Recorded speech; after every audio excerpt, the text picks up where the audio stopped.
À partir du moment où j'achète un meuble, je sais forcément que je le vendrai plus cher. Mais après, je suis pas à la recherche non plus de gagner des milliers des cents. Enfin, le but premier, c'était de pouvoir en vivre. Bon, j'aime pas trop le terme, mais le métier passion un peu, pouvoir être libre dans son taf, de faire ce que tu veux et puis gérer tes horaires. Franchement, c'est une liberté qui est trop bien. Bonjour à toi, cher bâtisseur, chère bâtisseuse, et bienvenue sur ce nouvel épisode des Bâtisseurs en indépendance. Aujourd'hui, on accueille Pierre Hubert, un entrepreneur qui ne fait pas concurrence, mais presque. C'est la brocante de mobilier ancien. Quoi, du mobilier d'occasion, ouais, c'est ça. Mobilier d'occasion. Années 20 à peu près à 90, ouais. Ok, très bien. Donc, toujours avec mon copain Terry. Comment tu vas, Salut. mon pote? Ça va toujours, et toi? Ah bah écoute, moi aussi ça va très bien. Je suis ravi d'accueillir Pierre sur la chaîne parce que Pierre c'est un ami de l'école supérieure du Bois à Nantes. C'est avec grand plaisir qu'on l'accueille aujourd'hui. Est-ce que tu peux te présenter un petit peu, Pierre? Ouais, carrément. Du coup, moi je m'appelle Pierre Hubert. J'ai donc comme vous fait l'école supérieure du Bois là, il y a maintenant de ça. On est diplômé de l'année dernière. Et donc j'ai créé la boîte, donc Pierre la Brocante. Je l'ai créé en septembre dernier, juste après la fin de mes études. 3 ans d'études, donc en apprentissage, dans une entreprise de construction. C'était pour, moi, mes projets, c'était plus ingénieur, production, surtout innovation, sur la création de nouveaux produits, bref. Donc, je me suis lancé, je me suis dit en septembre dernier, pourquoi pas lancer une boîte. Et moi, le mobilier, en tout cas, m'intéresse depuis un petit moment. Et surtout le mobilier d'occasion. Donc, je me suis dit, vas-y, on part là-dessus, sur une petite création d'entreprise. Trop bien. Ok. En sortie d'études, c'est courageux. Comment t'en es arrivé à te dire, dès la sortie d'études, ok, je lance une boîte? C'est quoi ton cheminement qui t'a amené vers là? Forcément, j'avais fait un test l'année d'avant. J'avais fait quelques achats-reventes sur du mobilier d'occasion, qui me plaisait en tout cas. Et l'idée, en fait, c'était que je voulais proposer aux autres de trouver du mobilier d'occasion de qualité, à des prix abordables, en tout cas, qui peuvent rivaliser sur le marché du neuf. Tout ce qui est même Ikea, même des grosses marques, et qui permettaient aussi d'avoir des meubles de marque comme, je vois des fois, vous parlez de Roche-Beaubois, tout ça, en fait, ça permet aussi de rendre accessibles ces marques-là à un plus grand nombre de personnes, quoi. Et donc, du coup, tu dis que tu avais fait un test durant les études. Ça, je m'en souviens, on en avait déjà parlé. Mais entre faire un test et vraiment lancer la boîte, il y a un monde énorme qui se passe parce que j'ai eu plein d'idées de boîtes, j'en ai lancé aucune, tu vois ce que je veux dire? Donc, comment ça fait que toi, t'as sauté le pas? En fait, je me suis dit, par rapport au temps que je passe, tu vois, pendant les études à faire ça, si je m'y mettais à temps plein, je pourrais largement sortir un salaire. Donc je me suis dit, vas-y, je pense que, j'avais pas forcément envie de continuer dans la boîte où j'étais, en tout cas sur le poste où j'étais. Je me suis dit, vas-y, on change un peu de secteur, de milieu. Et puis au pire, si ça marche pas, je me lance un mois où je me mets à 100% dessus. Si ça marche pas, je prends un autre taf à côté, ou alors je recherche du taf dans un bureau d'études, ou même sur chantier. Franchement, j'ai travaillé un petit peu sur chantier aussi, en charpente. Donc j'aurais pu trouver, en tout cas, j'avais des portes de sortie à côté. D'accord.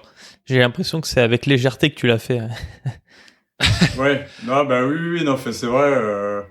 Mais j'étais quand même confiant dans le business de base. Franchement, le tout premier mois en septembre, j'ai fait 0 chiffre d'affaires. Alors j'ai lancé la boîte le 15 septembre, donc milieu du mois. Donc là, ça a fait un peu peur. Mais bon, je me suis dit, c'est peut-être une petite passe. Vas-y, on continue quand même, on enchaîne. Du coup, en fait, au mois d'octobre, c'est reparti. Ça a commencé à se lancer.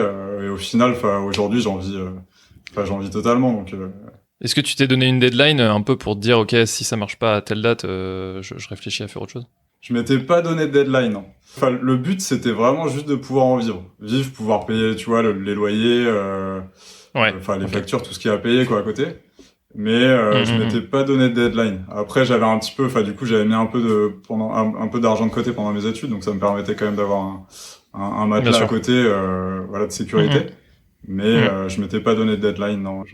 Après, si vraiment pendant 3 mois ça avait pas marché, je pense j'aurais vite tourné la page, quoi. On le rappelle aussi, t'es quand même charpentier de formation, c'est ça? Non, pas du tout. Non, j'ai un BTS en conception de mobilier, moi. De base, en fait, je suis arrivé sur Nantes, j'ai fait 2 ans de STAPS pour être prof d'EPS. Après, complètement grosse réorientation, je suis parti en BTS à l'école supérieure du Bois. en BTS DRB. Et du coup, c'était mais pour oui. faire de la conception de mobilier. Et après, j'avais fait le concours de l'école d'ingé, j'avais été pris, et ben, on s'est tous retrouvés à l'ESB, ouais. Ouais. Donc le mobilier, c'est une longue histoire quand même. Hein. Ouais, le mobilier, c'est une longue histoire. Ouais, non, mais enfin, dès le BTS, déjà, le mobilier, ça m'intéressait. Enfin, tout ce qui était aspect conception. Alors là, maintenant, je fais plus du tout de conception. C'est vraiment, enfin, donc, j'ai parlé d'achat-revente, mais je fais beaucoup de rénovation aussi sur le mobilier que j'ai acheté, pas sur du mobilier qu'on va m'apporter. Mais aujourd'hui, ouais, on est à peu près sur, en tout cas, tout le mobilier que je vais acheter, je vais soit carrément le rénover, soit ça va être de l'embellissement, enfin le nettoyage, tout ça. Donc il y aura un check-up de tous les assemblages. Il y aura tout le temps quelque chose qui va être fait quand même sur le mobilier. Après, vraiment, en termes de rénovation, je pense, on est sur 60%, quoi. 60% de vraie rénovation. Après, l'autre, ça va être vraiment plus embellissement. Ouais. Et donc du coup, c'est quoi un petit peu la répartition de ton temps? Parce que donc achat-revente de mobilier, là tu nous as parlé d'une phase de rénovation, c'est quoi un petit peu la répartition de ton temps? En général, je me fixe une seule journée dans la semaine où je vais chercher du mobilier. Alors le mobilier, je peux aller le chercher beaucoup chez du particulier, ça va être à 70% à peu près du mobilier que j'achète, je l'achète à du particulier, ça va être des vides maison, des vides fermes, des vides granges. En tout cas pour le particulier, on va être principalement là-dessus. Après je vais acheter sur des plateformes, hein, franchement le Bon Coin, tout ce qui est marketplace, ça peut être des plateformes dans ce style. Et après j'achète aussi à du professionnel. Donc, à des dépôts-ventes, à des brocanteurs professionnels, donc, qui ont leur gros entrepôt, si tu veux, où eux vont déjà rassembler un max de mobilier, où ils ont vraiment des hangars immenses, hein, enfin, on parle de 1000 mètres carrés, même plus. Ah ouais. Et là, je vais acheter en lot pour diminuer les coûts d'achat, quoi. Ok. Donc, ça demande quand même d'avoir une bonne expertise, ou du moins d'avoir une connaissance du milieu qui est assez vaste pour pouvoir acheter surtout plusieurs meubles d'affilée comme tu le fais côté professionnel. Comment tu l'as créé, cette compétence? Ouais, ça, franchement, en fait, c'est juste, j'achète du mobilier que moi, je verrais chez moi, si tu veux.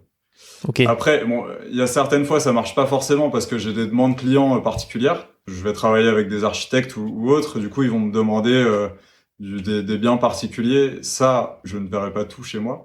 Mais déjà, j'achète, 90%, 95% du mobilier, je le verrai me le mettre chez moi. Enfin, en tout cas, une pièce par-ci, une pièce par-là. Pas forcément tout. Enfin, sur certaines périodes, années 20, 30, ça ferait vieillot, quoi. Mais une pièce vraiment, chaque pièce ou autre. Mais du coup, non, ça reste du mobilier que moi, je voudrais acheter. Et donc, bah, forcément, j'aime bien tout ce qui est côté un peu déco. Enfin, je feuillette pas tous les magazines de déco, mais je me tiens au courant, quoi. Je me tiens informé. Ouais, tu fais de la veille, ouais. Ouais, c'est ça, je fais de la veille. Ça, je l'ai développé pendant les études, justement. Mais notamment en cours d'innovation. Hein. Quand on a checké toutes les marques de designers années 70, enfin même années 70 à 90, même avant, enfin tout ce qui est Le Corbusier, tout ça. Du coup, c'est vraiment, oui, c'est de l'éveil quotidien, franchement aussi. Je sais que la création de mobilier, c'est selon des grandes tendances. Donc au bout d'un moment, quand tu commences à connaître les grandes tendances, tu arrives à reconnaître les formes et un peu les époques dans lesquelles le mobilier que tu achètes a été créé. Ouais. Et donc tu peux resituer un petit peu aussi en fonction du créateur, en fonction du style, en fonction de l'époque. À peu près, tu te situes au fur et à mesure forcément d'acheter et de revendre. Hein. Tu commences un peu à développer cette expertise-là. J'imagine que c'est à force de faire, quoi. Bah oui, carrément. Ouais. Enfin, tu vois, des fois, j'ai vu du mobilier, par exemple sur le Bon Coin, tu sais, tu scrolls. Et là, tu vois un truc qui te tape un peu à l'œil. Au début, tu sais pas du tout. Enfin, tu saurais pas dire ce que c'est, en fait, si c'est un meuble de designer ou quoi. Tu fais quelques recherches et en fait, ouais, carrément, c'est un meuble qui est estampillé. Et du coup, tu le remarques assez vite. Il y a des petits trucs quand même, des petites touches qui font que, ouais, c'est un certain design, c'est une certaine époque, une certaine année même, des fois. Ok, donc en fait, si je comprends bien, si tu t'es fait l'œil avec l'expérience, l'apprentissage constant, et puis des cours qu'on a pu avoir pendant les études, ça fait déjà pas mal de choses. Les cours un peu moins quand même, mais c'est surtout, oui, l'expérience, bon, au quotidien forcément. Enfin, c'est surtout basé quand même sur ce que moi j'aime bien, sur ce que je verrais bien chez moi. Ouais, c'est du feeling. C'est du feeling aussi, ouais. Et du coup, moi, j'ai une question qui me vient à l'esprit, là, c'est est-ce que t'es tombé sur des pépites de créateurs qui étaient vraiment pas chères parce que les gens ne savaient pas qu'ils vendaient une pépite, tu vois? Je suis tombé sur des pépites. En fait, à un moment donné, j'ai voulu me spécialiser dans le mobilier haut de gamme. Enfin, un peu plus haut de gamme, qui reste toujours accessible. Justement, du Roche-Beaubois, sur du Corbusier, enfin le Corbusier. Charlotte Perriand, tout ce côté-là en fait. Sauf qu'il y a beaucoup de gens déjà sur ce marché-là. Et il faut avoir des fonds d'achat en fait qui sont déjà assez conséquents. Et là, juste pour vous donner un ordre d'idée, c'était mon plus gros achat. J'avais acheté une table, c'était une table Knoll donc d'Eero Saarinen qui est en marbre, qui datait de 76 il me semble, et il y avait 4 chaises Bertoya, donc Harry Bertoya, et donc ça je l'avais acheté pour 3 000 €. Donc déjà faut quand même mettre les fonds et fonds de roulement, ça va, tu vas réussir à vendre ça plus cher. Alors oui, forcément tu te renseignes avant d'acheter des trucs comme ça, tu te renseignes rapidement sur les prix de revente. Évidemment. Et sur les marges si tu vas pouvoir faire une marge. Mais du coup, j'ai testé ça pendant à peu près 1 mois et demi. Et le but, en fait, c'était aussi de me dire, je voulais moins de stock. Parce que j'avais pas un gros entrepôt. Du coup, je voulais moins de stock. Ouais. Ça faisait aussi un peu moins de travail de manutention. C'est ça. Et puis de logistique aussi, carrément. Et au final, non, ça pas... Ouais, non, au final, j'ai vu que c'était pas super rentable de faire ça. Enfin, c'était compliqué, le marché, en tout cas haut de gamme, sur des plateformes type Le Bon Coin. Ça va être compliqué à revendre parce que les gens, en fait, qui ont les moyens de s'acheter du mobilier comme ça, ils achètent neuf en général. D'accord. Ou chez vraiment des mecs qui sont spécialisés là-dedans. Et comme j'étais pas spécialisé là-dedans, j'ai préféré plus me diversifier, tu vois, proposer un peu tout. Si j'ai une pièce comme ça, forcément, je vais la faire. Tant mieux. Je vais la passer, je vais l'acheter. Enfin, c'est des pièces occasionnelles, quoi. Ok. Ouais, bien sûr. D'ailleurs, tu as parlé d'un truc qui est intéressant, c'est le fait d'avoir un entrepôt, un véhicule pour pouvoir transporter. En fait, tu es peut-être le seul qu'on interviewe qui a cette problématique de logistique, de place. Est-ce que tu peux nous en dire un peu plus ? Mais ouais, carrément, parce que en fait, justement, j'y pensais hier, c'est aussi un problème, tu vois, d'avoir beaucoup de place, c'est que du coup, t'entreposes beaucoup. Au départ, j'ai commencé, j'avais une voiture, j'avais ma Clio, je baissais les sièges arrière et je mettais le plus possible, tu vois, j'avais un tapis à droite qui était collé à l'oreille pendant que je conduisais, enfin bref, vraiment, j'essayais de la remplir au maximum. Ok. Bon, du coup, je me suis dit, on va peut-être commencer à chercher un peu plus gros. Mais au début, j'étais plus aussi, j'aime bien, tu vois, partir en voyage en van, tout ça. Du coup, je me suis dit peut-être partir sur un van au début. Comme ça, au cas où, je pouvais le passer en mode van road trip, quoi, tout ça. Donc, j'ai cherché un véhicule. J'ai acheté en quoi? C'était 2021. C'était encore avant que le marché explose au niveau des vannes, quand même. Donc, j'étais plutôt content de la faire. Mais oui, t'es obligé, pour rentabiliser les trajets, en tout cas, moi, là, je fais de la Mayenne, de l'Ille-et-Vilaine. Je vais en Maine-et-Loire aussi et j'ai commencé la Vendée.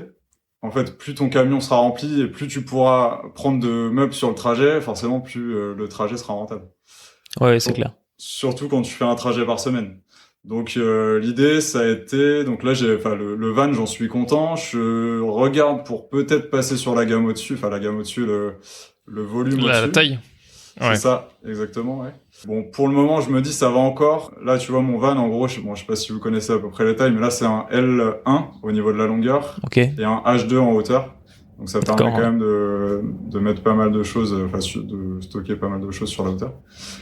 Mais ça reste limité au niveau de la longueur. Faudrait peut-être passer sur un L2, L3, un peu plus long, quoi. Ok, d'accord. Donc là, je suis encore en train d'y réfléchir là-dessus. Mais pour le moment, ça marche très bien comme ça, donc je continue là-dessus. Tant que ton camion te sert à avoir ta marge qui est maximisée, pourquoi changer, tu vois? Ça veut dire que si tu changes, du coup, tu vas refaire un investissement. Donc ça veut dire qu'il faut que tu revoies tes marges ou que tu refasses plus de volume ou que tu baisses tes coûts, tes charges pour justement augmenter ta marge. C'est un calcul à faire, tu vois. Ben oui, totalement. Et puis il faut réussir à le remplir surtout le camion, c'est ça. Faut pas prendre trop grand, faut pas avoir les yeux trop gros. Il y a pas mal de choses à voir. Après, pour ce qui est du local, au début je stockais dans un grenier. C'était pas grand chose, tu veux, au début. Au fil du temps, forcément t'accumules. Donc j'ai loué un local qui était juste en dessous chez moi. Il y avait 3 petits locaux, c'était des petites pièces, que j'ai encore d'ailleurs, ces locaux-là. D'accord, trop bien. Et qui me permettaient de stocker déjà un peu plus. Et au fil de l'année, j'ai augmenté la surface. Là actuellement, je suis à 73 mètres carrés de stockage. Et là, j'ai un projet, du coup, là, je suis en train d'acheter en ce moment un local, c'est juste à côté de chez moi. Et donc, au niveau du mètre carré, on sera un peu en dessous. On est à 66 mètres carrés. Mais en fait, je me dis, j'ai pas envie d'avoir tant de mètres carrés que ça, parce qu'après, ça prend trop d'ampleur, quoi. Là, déjà, je trouve, tu vois, je dois avoir 150 pièces en stock à peu près. Et c'est beaucoup. À gérer, c'est tout seul, c'est chaud. T'es tout seul sur l'affaire et c'est toi qui rénove, c'est toi qui achète, c'est toi qui vends, donc faut que tu sois sur tous les fronts. Ouais. C'est balèze quand même aussi, tu vois. Enfin, genre, ouais, et donc ouais, carrément. Ça se passe comment au niveau de la vente? C'est les gens qui D'ailleurs, viennent, même, se est-ce que déplacer tu peux nous faire le parcours en entier? Depuis le moment où tu vois l'annonce et jusqu'au moment de la vente? Carrément. Je regarde sur différentes plateformes. Je vais aussi dans différents lieux. Il y en a à Nantes, ça peut être à Nantes, autour de Nantes, où en fait je me dis je vais me faire un tracé. Par exemple, mercredi prochain, je veux aller, je sais pas, il y a des conditions de surf. C'est aussi ça, bon, l'avantage quand t'es auto-entrepreneur, tu peux gérer un peu ton temps comme tu veux. Bref, j'ai envie d'aller en Vendée du coup. Je vais aller au bord de la mer. Du coup, je check une semaine avant tout ce qu'il y a autour de l'endroit où je veux aller, ou sur le trajet. Okay. Et donc je vais checker le Bon Coin, je vais checker toutes les annonces qu'il peut y avoir au niveau du mobilier, au niveau de la décoration, parce que je fais un peu de décoration aussi, j'ai commencé au niveau des luminaires et tout ce qui est aussi miroir. D'accord. Et donc je vais regarder tout ce qui est sur la route. Donc ça va être le Bon Coin, tout ce qui est marketplace justement, toutes ces plateformes là. Après je vais regarder ensuite toutes les brocantes, les dépôts-ventes qu'il peut y avoir sur la route. Je vais regarder s'ils sont bien ouverts le mercredi, sinon des fois ça m'arrive de devoir changer de jour en fonction des horaires forcément d'ouverture des lieux. Ok, d'accord. Pour être sûr de pouvoir rentabiliser le trajet. Donc une fois que j'ai tout trouvé, je pars, je prends un camion, j'y vais, le camion vide. En gros, je fais des trajets maximum de 2 heures pour un aller. Je récupère, donc j'ai pris contact avant avec forcément toutes les personnes, en tout cas quand on est sur du particulier, j'ai pris contact avant pour fixer tous les rendez-vous les uns à la suite des autres pour me faire sur le trajet. Ouais, d'accord. Et donc forcément, des fois, il faut aussi s'arranger même tout le temps, il faut s'arranger avec le calendrier surtout des vendeurs. Donc des fois, en fait, tu dois y aller soit tard le soir, ça peut être même, j'ai déjà été chercher les trucs à 22h, parce qu'il pouvait qu'à ce moment-là, tu vois, donc j'essaie de m'arranger aussi, pour arranger le vendeur, quoi. Là, on a déjà fait toute la phase, donc pour aller chercher le mobilier. Ensuite, je le ramène à l'atelier, je check tout ce qui sort du camion. En gros, je me fais, si tu veux, comme un peu sur un processus de production. Donc, je sors petit à petit ce qu'il y a du camion. Je check si c'est des chaises, par exemple, tous les assemblages, si tout est OK. Je mets de côté ce qu'il y a à revoir. D'accord. Je vais nettoyer s'il faut. Si les chaises, tout est OK, hop, ça part en stockage. Ensuite, on passe au plus gros mobilier, tout ce qui est table, tout ça. En général, les tables, je redécape tout, je revois tous les assemblages, je retraite tout. Donc ça va directement à l'atelier. Et donc après, en fait, ma semaine, elle est faite en fonction des rénovations que je vais avoir. Si je sais qu'il y a une forte demande en table de ferme, par exemple, qu'il va y avoir une forte demande en table de ferme fin de semaine, je m'active pour essayer de décaper toutes les tables de ferme, commencer à les mettre sur les réseaux, même si j'ai pas tout fini, pas fini les traitements, etc. Et comme ça, il y a déjà des gens qui vont pouvoir me faire des réservations. Et je vais pouvoir déjà organiser des rendez-vous, du coup, clients pour déjà voir le produit et possiblement après passer sur un achat de meubles. Okay. Et après, pour ce qui est en tout cas de la vente, ça va se faire tout au fil de la semaine. Il n'y a pas de jour particulier où je propose les ventes. Donc là, je travaille même le week-end. Il n'y a pas de samedi, pas de dimanche. Donc je m'arrange en fonction de l'acheteur, ses disponibilités, quoi.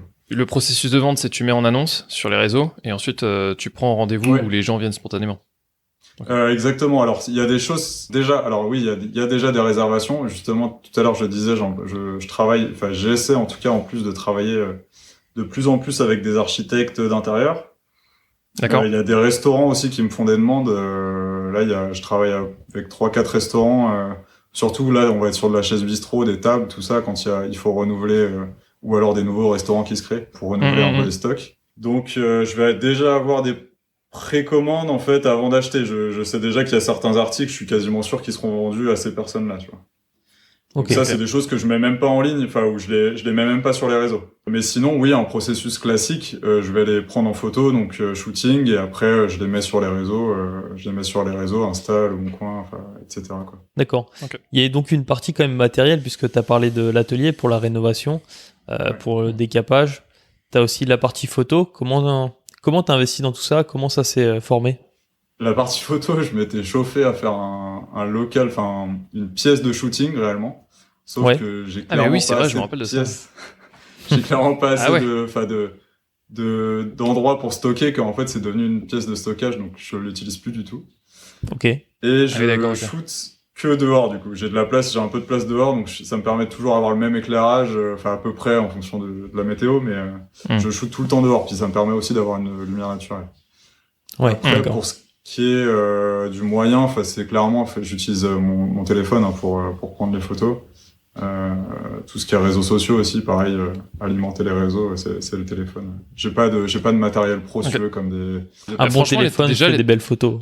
C'est ce que j'allais dire, les téléphones, franchement, enfin, je veux dire, nous, on fait nos podcasts, tu vois, avec nos téléphones, la qualité est quand même assez exceptionnelle, pour un appareil comme ça, quoi.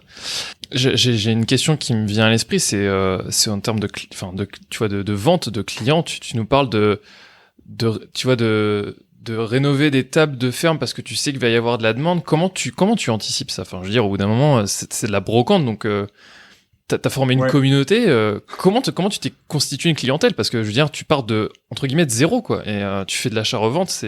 Faut faire sa place aussi, parce que t'as quand même d'où vient le réseau, j'imagine. Après, en fait, le réseau, tu le fais de jour en jour. Enfin, tu vois, il y a des gens sur Insta, par exemple, qui suivent de jour en jour, parce qu'ils vont rechercher des pièces particulières. Quelqu'un leur a dit, bah tiens, il y a Pierre Labrocante, si tu veux, il vend des tables de ferme, ou alors ils ont vu un meuble chez quelqu'un, ils ont dit, bah tiens, tu l'as acheté où? Enfin bref, il y a beaucoup de réseaux quand même. Ouais. Mais pour ce qui est, par exemple, des tables de ferme, des chaises bistrot, c'est des pièces, quand je les mets sur, par exemple, le Bon Coin, c'est des pièces, je sais qu'ils vont avoir beaucoup de demandes. C'est pour ça que j'essaie d'en acheter beaucoup. D'accord. Mais ça, en fait, c'est parce que je l'ai vu au fil du temps. J'ai vu qu'il y avait de la demande là-dessus. Du coup, tout ce que je peux prendre, en tout cas, acheter en table de ferme et en chaise bistrot, par exemple, je vais essayer de me spécialiser un peu plus là-dessus et puis aller à fond, quoi. En fait, dès que je vois qu'il y a un endroit où il y a vraiment beaucoup de demandes, forcément, j'essaie d'en faire un maximum. Ouais, tu fais par itération, en fait. Tu fais des essais. Si ça fonctionne, bah, tant mieux, t'en reprends. Et puis, si ça marche pas, bah, ce serait une bonne leçon. Carrément. Bah oui, il y a énormément d'essais, Ouais. Bah, c'est en fait ça que je trouve difficile, justement, dans ton activité. C'est le fait ok, il y a de la connaissance, mais il y a aussi de l'échec, réussite. Et en fait, faut pas avoir peur de l'échec. Enfin, faut être assez résilient. Je pense que c'est ta force. Non, forcément, il y a une prise de risque. Après, c'est modéré, hein, cette prise de risque. Ça va, je sais, en fait, à partir du moment où j'achète un meuble, je sais forcément que je le vendrai plus cher. C'est pour ça que la prise de risque reste modérée. C'est pas trop grave, quoi. Ok, ouais. La gestion du risque. Okay. Et d'un point de vue société, comment t'es aujourd'hui? Est-ce que t'es en auto-entreprise? Comment tu t'es structuré? Ouais, toujours en auto-entreprise. Ok. Et pour le moment, franchement, je compte pas changer. L'achat-revente, on a le droit à 72 600. Et même 1 an sur 2, on a le droit de doubler ce chiffre d'affaires-là. Ok. Donc, ah ouais, 1 an sur 2. Ouais, 1 an sur 2, t'as le droit de le doubler sans avoir de soucis. Donc, après, pour le moment, franchement, pour le doubler, faut quand même y aller. Ouais, faut y aller. Mais non, pour le moment, moi, le système d'auto-entrepreneur, ça me va totalement. J'ai pas besoin d'avoir de comptable, je peux encore tout gérer. Après, c'est aussi, du coup, je délègue pas du tout. Ouais. Mais ça me permet quand même de tout gérer, d'avoir un œil partout aussi. Et ça me plaît, c'est aussi ça qui me plaît, de pouvoir voir tous les aspects, si tu veux, de la société, l'ensemble, quoi, avoir une vision, la vision globale, quoi. Ouais. Ok, d'accord. C'est trop bien. C'est le premier, tu vois, business, t'es le premier entrepreneur qu'on interview qui fait quelque chose de manuel, tu vois. T'as un camion, t'as un entrepôt, tu vends du produit, tu vois, tu dois le rénover. Enfin, derrière, il y a du travail humain, il n'y a pas de développement web ou comme qu'on a pu faire l'interview. Il n'y a pas de, tu vois, de la production, mais du coup par des industriels. Oui, voilà. Toi, c'est vraiment l'artisanat en fait. C'est de l'artisanat. Oui, carrément, ouais. Il y a tout le côté manuel, ouais, c'est sûr. Mais en fait, il y a tout le côté aussi, bon, forcément administratif, tout ce qui est comptabilité, facture, tout ça. Mais il y a tout le côté réseaux sociaux aussi. Et ça, je pensais pas que ça prendrait autant de place, tu vois. Ah oui, d'accord. Dans mon temps, franchement, ça me prend, allez, 35% de mon temps. Franchement, faut répondre aux personnes, alimenter les réseaux. C'est pas simple. Je suis pas du tout, je suis pas du tout sur les réseaux sociaux. Et alimenter Instagram, tout ça, mettre des stories régulièrement, c'est pas super facile. Ouais. Ça, faut que je m'améliore. Tu prêches des convaincus. Ouais. Non, c'est on a les mêmes problèmes. On a les mêmes problèmes. Mais en fait, finalement, ça constitue quoi comme clientèle, les réseaux sociaux? Ça constitue, si, quand même 50% de la clientèle. Maintenant, au début, c'était vraiment rien. C'était, allez, 5-10%. Aujourd'hui, c'est à peu près 50%. Okay. Et puis, le réseau aussi, quand il y a, je vous l'ai dit, comme j'en parlais tout à l'heure, il y a des gens qui vont déjà me précommander des pièces, mais non, les réseaux sociaux, Instagram, aujourd'hui, là, je suis à peu près à 40-50%. Et j'aimerais bien augmenter ce chiffre-là parce que ça simplifie, en fait, ça simplifie vachement la vente. T'es pas obligé d'aller sur une autre plateforme. T'es toujours sur la même plateforme, en fait, surtout. Ok, d'accord. C'est le centre. Et la part de professionnel, elle est de combien? Et est-ce que tu veux l'augmenter?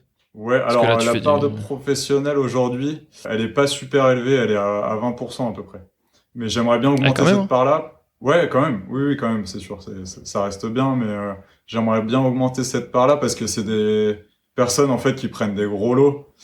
C'est top, quoi. Ça me fait un gros roulement d'un coup et c'est trop bien. Parce que je peux aller. Donc on rappelle, dans l'état actuel des choses, généralement, les gens veulent s'orienter plutôt vers du business B2B parce que, effectivement, il y a quand même plus d'argent qui transite et donc forcément plus d'argent à se faire. Ouais, puis ça va plus vite, tu peux vendre en plus gros aussi. Il y a plein d'avantages. Ouais. T'as plein d'avantages, mais t'as aussi évidemment plein d'inconvénients. Mais oui. Ouais, aussi. Après, je trouve quand même qu'il y a plus d'avantages. Sincèrement, pour avoir vu les deux à peu près, c'est plus simple en fait. L'un des problèmes, ou en tout cas qui pourrait arriver si je faisais que du professionnel, que je vendais, en tout cas une grosse partie à du professionnel, je devrais changer de statut d'entreprise parce que du coup le chiffre d'affaires serait plus dans les 72 000, c'est 72 600 il me semble. Ok, et là du coup ça change tout, la complexité, l'administratif. C'est clair. Ouais. Changer de statut d'entreprise, ça change quand même pas mal de choses. Ouais. Puis du coup, à voir du coup si on se met avec quelqu'un d'autre aussi, si on passe à plusieurs dans la boîte, ça change pas mal de choses. C'était la question que je voulais te poser, c'est est-ce que tu comptes recruter du monde à terme? Alors ça, j'y pensais pas du tout, tu vois. J'y pense de plus en plus quand même parce que là, je me dis, je fais trop d'heures. Puis j'aimerais bien limiter quand même. C'est quoi d'ailleurs une semaine classique pour toi en termes d'heures? Alors ça varie quand même de semaine en semaine, mais les grosses semaines, on peut tourner à presque 80 heures. Ah ouais. Les petites semaines, on est minimum à entre 60 et 65. Hein. Ouais, donc c'est une très grosse semaine pour quelqu'un d'autre. C'est ça. Parce que forcément, en fait, on bosse le week-end, donc ça augmente le. Clairement. Pour les jeunes qui nous écoutent, normalement, une semaine type pour quelqu'un qui est employé, c'est 35 heures. Hein, donc là, on est sur le double, voire plus du double. Ça vous donne une idée un petit peu de la montagne de travail qui vous attend si vous voulez devenir entrepreneur. Mais bon, c'est kiffant. Bon, j'aime pas trop le terme, mais le métier passion un peu, où on l'a choisi, on l'a décidé, et puis c'est aussi cool de pouvoir être libre dans son taf, de faire ce que tu veux, et puis gérer tes horaires, franchement, c'est une liberté qui est trop bien. Si jamais pour X raison t'avais plus de boîte, est-ce que tu chercherais à remonter une boîte ou est-ce que tu te dirais bon allez vas-y je prends un taf? Être libre justement de pouvoir choisir ses horaires, c'est franchement je prendrais un taf à côté forcément pour la sécurité, pouvoir payer tout ce qu'il y a à payer. Mais je chercherais en même temps je chercherais à créer un autre business ou peut-être une autre entreprise. C'est une question qu'on n'a jamais posée, mais je trouve ça hyper intéressant parce que finalement, ça montre aussi, tu vois, alors généralement, quand les gens sont piqués par l'entrepreneuriat, généralement, tu reviens jamais en arrière parce que tu bosses pour toi-même, tu développes des skills dans tout et pas n'importe quoi, mais je veux dire dans tous les domaines, que ce soit le marketing, que ce soit la vente, que ce soit le SAV, tu vois, j'en sais rien, moi, des choses comme ça. Et au final, ces skills-là sont applicables pour n'importe quel business. Et au final, comme le disait Terry dans un des épisodes qu'on a fait précédemment, quand au fur et à mesure de faire des choses, t'as de plus en plus d'idées. Donc, tout ce que tu as appris, tu peux l'appliquer sur autre chose. Donc, moi, ça m'étonne pas que tu me dises que tu chercherais à créer autre chose à côté, parce que finalement, c'est ça, être entrepreneur, c'est toujours créer, et au final, quand tu bosses pour toi-même, mais c'est le meilleur métier du monde, tu vois, peu importe ce que tu fais. Oui, non, c'est clair. Après, j'ai quand même pensé au fait de repasser en bureau d'études, même si, en fait, passer ma journée devant un PC, je pouvais pas. Et puis, de toute façon, je savais que si je passais en bureau d'études, je pouvais quand même continuer un peu l'activité d'achat-revente de meubles à côté. Mais bon, non, ça m'intéressait. Après réflexion, ça m'intéressait vraiment pas de repasser là-dessus. Même si, parce que t'as quand même une sécurité si demain je sais pas, tu te pètes la jambe, moi je peux plus bosser quoi. Je peux plus bosser, et j'ai plus de salaire surtout. J'ai plus de salaire, sachant que j'ai pas de mutuelle aujourd'hui. Parce que je me dis, je touche du bois, mais je me dis, allez, ça passe pour le moment. Peut-être que ce sera, tu vois, un truc l'année prochaine, on va un peu plus assurer le coup. Mais ouais, en fait, tu te rends compte, quand t'es salarié, que t'as vachement d'avantages, en fait. Déjà, bon, t'as les congés payés, ce qui est quand t'es entrepreneur, plutôt cool. Tu te dis, c'est trop bien ce truc. Tu peux avoir les mutuelles avec tes boîtes, t'as les trades, dans certaines boîtes, t'as les 13e mois, t'as les primes, t'as plein de trucs, tu peux avoir les tickets resto, et choses que t'as pas quand tu te lances, quoi. Donc, tu fais aussi une croix là-dessus. C'est du truc. Faut savoir. En restant plutôt dans le côté de ta société, comment tu vois l'avenir sur 5-10 ans? Comment t'imagines, en tout cas? Aussi loin, je me suis pas encore posé la question. Ok. Déjà sur 2-3 ans, tu vois, je me disais continuer en tout cas là-dessus. Si ça roule comme ça, on reste là-dessus. Avec forcément chaque année, je me fixe de nouveaux objectifs pour essayer de grossir un peu plus. Mais après, je suis pas à la recherche non plus de gagner des milliers des cents. Le but premier, c'était de pouvoir en vivre. D'accord. Pouvoir, si possible, investir un peu. En tout cas. Dans l'achat d'un local par exemple, mais donc dans 5-10 ans, comment je me vois, je pense pas être une multinationale en tout cas, c'est pas du tout c'est pas des choses du tout que je vise, mais pourquoi pas pouvoir ouvrir un magasin, tu vois. Là le but aussi de l'achat du nouveau local serait de pouvoir ouvrir au moins un jour par mois aux personnes pour qu'ils puissent venir voir déjà l'atelier et puis qu'ils puissent voir toutes les pièces les pièces dans leur ensemble. Et donc, pourquoi pas, d'ici 5 ans, en gros, ouvrir peut-être un magasin où on en parlait avec d'autres potes, créer un endroit un peu de coworking. J'ai un pote shaper, on a d'autres potes qui voudraient peut-être ouvrir des bars ou des trucs comme ça, tu vois, un truc où on pourrait tous se retrouver et puis et les gens puissent venir voir comme ça, tu vois, tu fais, je sais pas, des salles où tu peux voir quand je sable, où tu peux voir mon pote quand il shape. Ça pourrait être peut-être un projet cool. Après, c'est encore à réfléchir. Il y a pas mal de choses à voir. Mais c'est positif. Mais, ça pourrait être des projets sympas. Et après, je sais pas si je me vois non plus rester dans la région. Ça, c'est encore des choses. Peut-être bouger aussi. Ça pourrait être d'autres projets. D'accord. Un sujet qu'on n'a pas abordé et qui m'a popé là en cours de route, quand même, je pense, hyper important et game changer pour toi, tu me diras si c'est le cas ou pas, c'est que tu es quand même à la base sportif de haut niveau. Ouais. Donc, du coup, oui, ça permet aussi d'arranger mon temps. Je peux continuer le sport. Alors, j'ai plus le statut sportif de haut niveau. Hein. Je l'avais que quand j'étais à l'université. C'est déjà pas mal. Oui. Tu faisais quoi? De l'aviron. Je continue l'aviron. Ok. Et ça me permet quand même, tu vois, le matin à 7h en gros, en tout cas pendant l'été quand je peux, tous les jours, mais en gros en été on peut ramer tôt le matin parce qu'en fait il fait jour. Du coup là à 7h tous les matins, je prends le bateau et puis je me fais 1h40 de sortie, comme ça je commence le taf à 9h, mais ça me permet d'arranger mon temps pour continuer le sport aussi à côté. Et garder, moi je pourrais pas ne pas faire de sport, tu vois, à côté. Là où je voulais en venir justement, c'est est-ce que le sport t'a permis d'en arriver là aujourd'hui, ou est-ce que tu avais déjà ce mindset à la base avant même de parler sport de haut niveau? Est-ce que tu avais ce mindset de vouloir travailler pour toi-même, de vouloir l'envie d'être entrepreneur, ou c'est le sport qui est de haut niveau qui t'a un peu construit ce mental d'acier pour te lancer à plein temps? Je dirais un peu des deux. Forcément, le sport, quand tu fais pas mal de sport en compétition, au bout d'un moment, t'as cette notion, même si t'es pas ultra compétitif de base, t'as cette notion de tu veux gagner, quoi. Tu veux, puis tu veux toujours aller chercher des objectifs un peu plus loin. Donc, je pense que forcément, ça me l'amène dans mon quotidien, d'auto-entrepreneur. Mais de base, ouais, si, je me rappelle quand j'étais petit, par exemple, dès 14 ans, tu vois, je disais à mes parents, ouais, je me ferais bien un peu d'argent de poche, est-ce que je pourrais pas aller bosser chez les voisins, tondre les pelouses ou des trucs comme ça, quoi. D'accord. Du coup, ouais, peut-être des petites envies déjà, même si je savais pas d'auto-entrepreneur, mais tu vois, même à la fin de l'école d'ingé, je savais pas que au milieu, en tout cas, de l'école d'ingé, je savais pas que je monterais ma boîte à la fin du cursus, quoi. D'accord.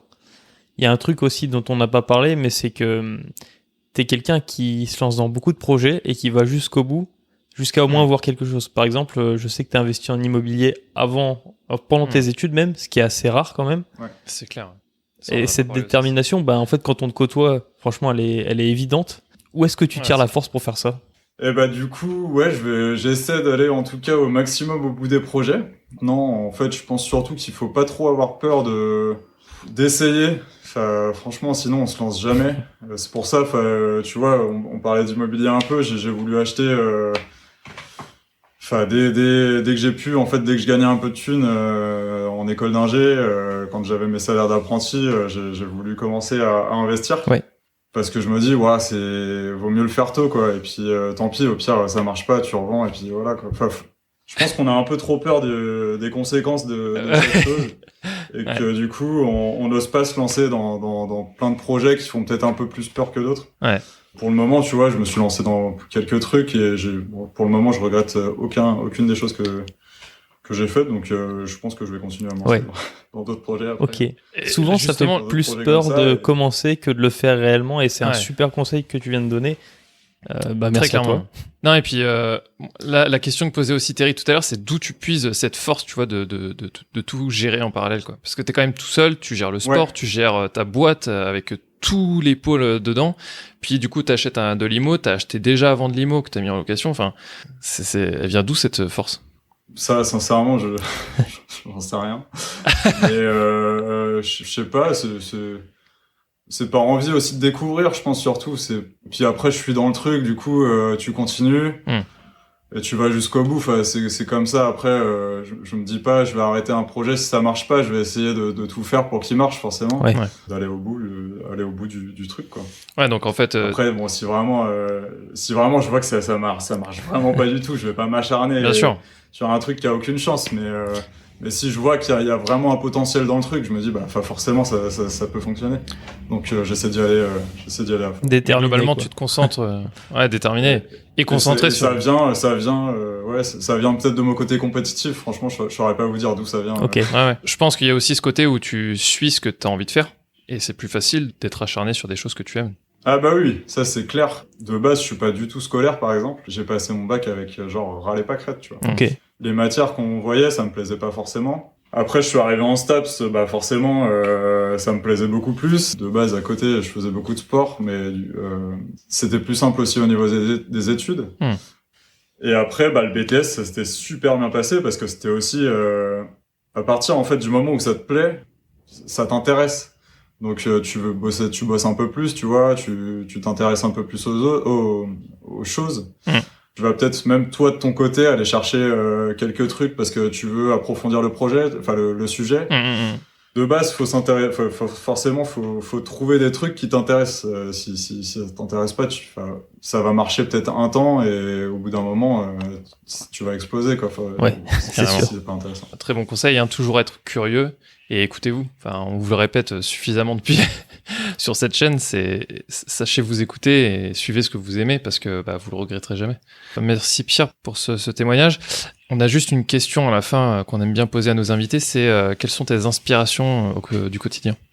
Mes inspirations du quotidien, c'est plus, tu vois, bon, forcément dans le monde du sport, mais des anciens coachs, mes tout premiers coachs, carrément. ou des choses comme ça, tu vois, qui m'ont donné peut-être le goût justement en fait, qui m'ont montré que j'étais capable de faire certaines choses et du coup, ça m'a motivé et forcément inspiré pour en faire plus. Maintenant, j'ai pas de mentor ou j'ai pas de mentor comme il y a plein de gens qu'on aurait. Je sais pas. Ok. Je fais comme ça vient, quoi. Déjà, les coachs, c'est pas mal comme inspiration.